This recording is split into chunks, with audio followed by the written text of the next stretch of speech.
Hey YouTube, this is Itchy, and I wanted to give you a quick update on some things that have been going on over at Fukushima. And there's been a little bit of misinformation that has been given out by Tepco, and that was disproved today. Now, this is a video of the reactors from a couple of nights ago, and the ocean is actually behind the reactors here, and you can see a large amount of what appears to be smoke or steam that is coming out of the direction of reactor 2 and 3. And if you recall, 2 is the one who's been having problems with the temperature controls in the reactor pressure vessel, which if you go back and you search the news, you'll see that the containment was compromised, and that was known by the electric company that runs the site, Tepco, and it was known by Prime Minister Kan, and it was also known by the NRC and our government all the way back in the beginning of April. And they've buried this story, and they keep pretending that everything is okay at these reactors, that they're in cold shutdown, and that is just complete bullshit. You cannot have cold shutdown of a cracked reactor vessel where the fuel has leaked out and is in the ground. Now, there may be some remnants of the fuel remaining in that reactor vessel. In fact, there was a endoscope that was done on reactor 2 about 4 weeks ago, and since then there has been a steady increase of one of the temperature gauges after they poked a hole in this reactor to look around. Now, if you look at videos of what that film showed, there were actual gamma rays being visualized on the film. They were not able to locate the fuel. There's obviously some kind of fuel in there that would be causing these gamma rays to occur. But now a few nights ago we have smoke and steam that are pouring out of it. This is not the only video that documents this. There's several on this guy's site where you can see there's been steam coming out of pipes. There's been steam coming out of the ground at night. These are not fog events. After watching these cameras for 10 months, I know the difference between fog that's rolling in and steam that's coming out of the ground. The problem is that steam is not just steam, it's radioactive steam. And uranium has a tendency to, once it starts reacting, and it doesn't need any special circumstances to start reacting, it can just bounce off other electrons and it spreads like a web. And if it starts at one reactor, it can spread to the pools. They've had problems cooling the pools lately. And Tepco has been saying, well, they think that the temperature gauge might be broken because there's 2 other gauges in there and they seem to be okay. And yesterday a report came out saying that another temperature gauge that's in the containment vessel around that vessel is also reporting high.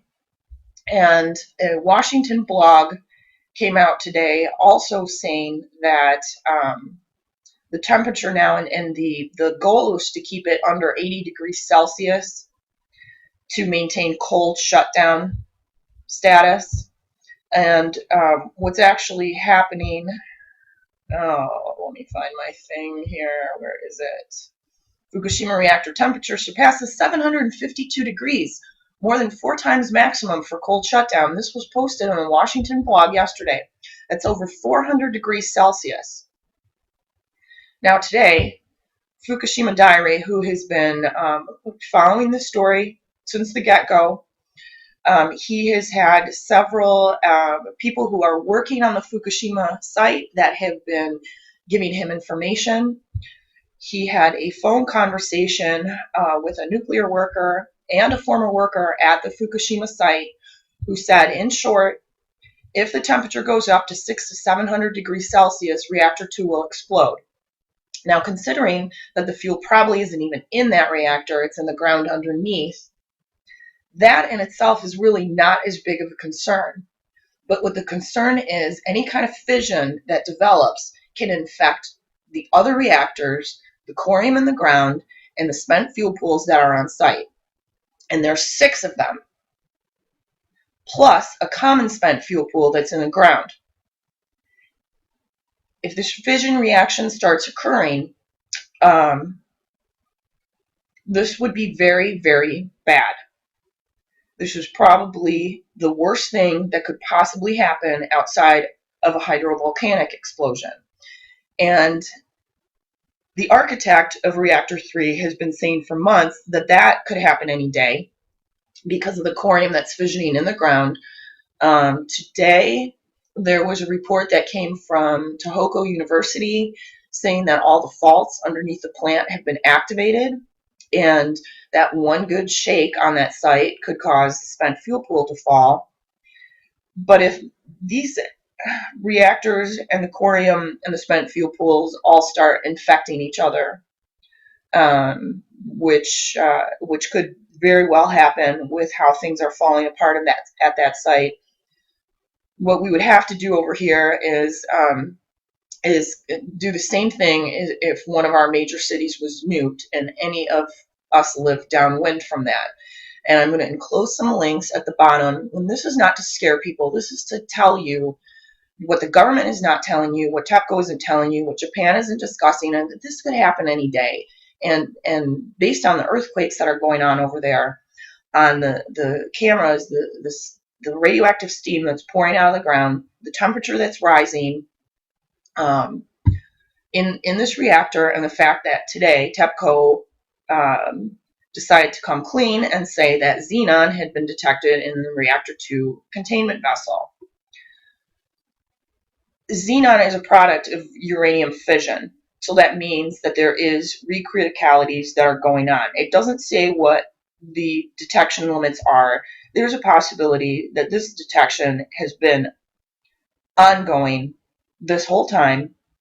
We have fluctuations in the cesium levels in the last few days. They've been really high in Tokyo. Today, if you look at the weather maps, Fukushima is right here. Everything's blowing out to the ocean today, and that's what's forecasted for the next few days. And I checked a couple different weather sites to confirm this. So we go to our animation of the jet stream. And let me just pull this down a little bit so you can see dates. This would be Sunday. Here we go. This is today. So whatever's been released in the last 2 to 3 days at the plant is hitting right here now. And this looks like the pattern that it's going to be for the rest of this week. So we're talking everything from the southern coastal areas of Alaska and coastal areas of British Columbia. That includes Vancouver, Seattle, Portland, Northern California, all the way down to probably LA. These areas would have to shelter indoors for a period of 2 to 4 weeks. And that's not me saying that. That's what the civil defense research had indicated would have to happen in order to protect the health and welfare of our citizens if there was a nuclear attack. This is a nuclear attack. That's been happening.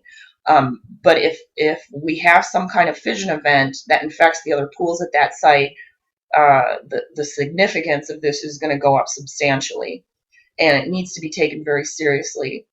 Now, I'll be posting updates if anything crazy happens.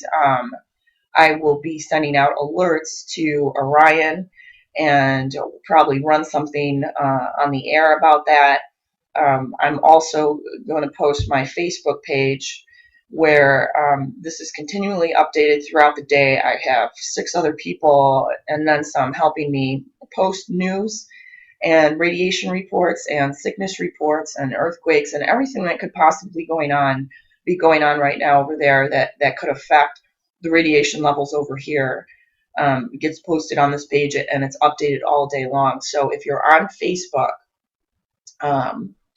make sure to check this out and sign up for it. And other than that, monitor YouTube. I'm sure there'll be a few people that'll be posting in regards to the forecast that I've been doing.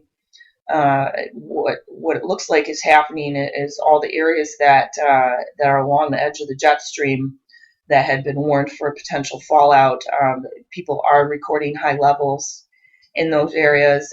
Dutch Sense and Potter Blog recorded over 100 CPMs in the snowfall yesterday. Some of that is radon detection, but if it's radon, it should be coming out of the ground every time there's precipitation. there could be radon that's getting steamed out of the ground in Fukushima as well from the groundwater. So, you know, it's an alert level. It's happening right now in St. Louis. That is moving into the areas of the Virginias today, Michigan, Ohio, Pennsylvania, New York. If you guys, if you're paying attention to this, that's great. But we have this closed loop of information, this closed loop of people that are paying attention to this. And what we really need to do is start posting this kind of stuff on other news sites, on weather sites, on mainstream news, not with the expectation that the mainstream is going to run any stories about this. But for the people who are going there, reading comments and posting to draw their attention to this, because this is the biggest thing that has ever happened to humanity is going on right now. This is a shit hitting the fan, and it's been hitting the fan, and 90% of the people have no idea that's going on. And if this is some kind of shelter-in scenario, you know, people need to be prepared for this, and that means stocking up on water, perishable, you know, non-perishable food, diapers, medications. 2 to 4 weeks, you're not going to be able to leave your house if that thing goes. And I don't know what else to say.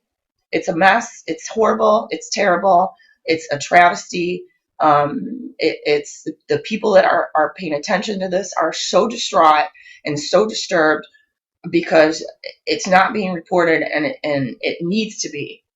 This has got to be on the top of everyone's radar right now. It's that important. Share this around with everyone you know. Stay safe. I'll keep you updated.